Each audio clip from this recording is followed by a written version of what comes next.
Magandang umaga! Kumusta po? Narito po ulit ang update natin para sa lagay ng ating panahon.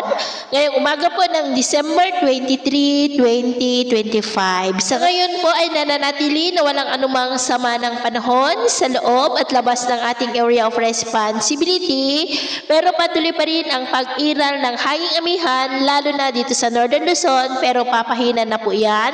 Habang may shear line naman dyan sa may Southern Luzon at easterlies sa silangan po ng Visayas at Mindanao. At sa ating wind map forecast, wala naman pong bagyo o malakas na sirkulasyon na nakikita na tatawid sa ating bansa. Posibleng hanggang sa matapos ang taon na ito ay storm free po tayo. At sa lagay ng ating panahon, ngayong madaling araw ay maayos po ang panahon sa malaking bahagi ng bansa, pero may tsansa pa rin ng mga isolated rain sa may Pampanga, Quezon, Batangas, Bicol Region, Calapan, Palawan, Marinduque, Romblon, Capiz, Iloilo, Cadiz, Escalante, Dumaguete, Cebu, Bohol, Leyte, Samar Provinces, Misamis Occidental, Lanao Provinces, Sorsogon, Davao Region at Surigao Provinces. At mamaya po ay sisikat naman ang araw sa mas malaking bahagi ng ating bansa, lalo na dito sa Northern Luzon at Central Luzon, pero may tsansa pa rin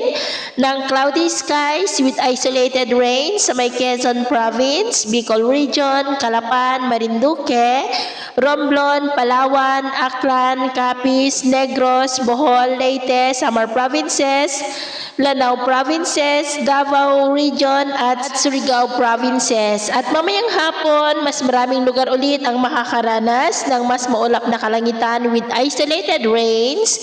Kaya kung lalabas po tayo sa ating mga tahanan, ugaliin po natin lagi ang magdala ng kahit anong panangga natin sa init ng araw at protection na rin po sa mga biglaang buhos ng ulan. At sa atin naman po mga baybayin, maalon po ngayon sa silangang baybayin ng Northern Luzon, Cagayan Seaboard, Batanes Seaboard, Babuyan Islands at Ilocos Norte Seaboard. Ang mga alon po ay posibleng aabot hanggang sa 2.5 to 4 meters height.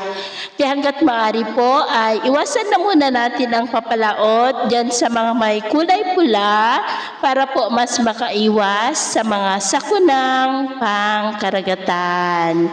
So ito ang latest update natin sa araw na ito. At ako muli si James na nagsasabing sa kahit anong pagsubok po na darating sa ating buhay, huwag na huwag po tayong mawawalan ng pag-asa. Thank you and God bless!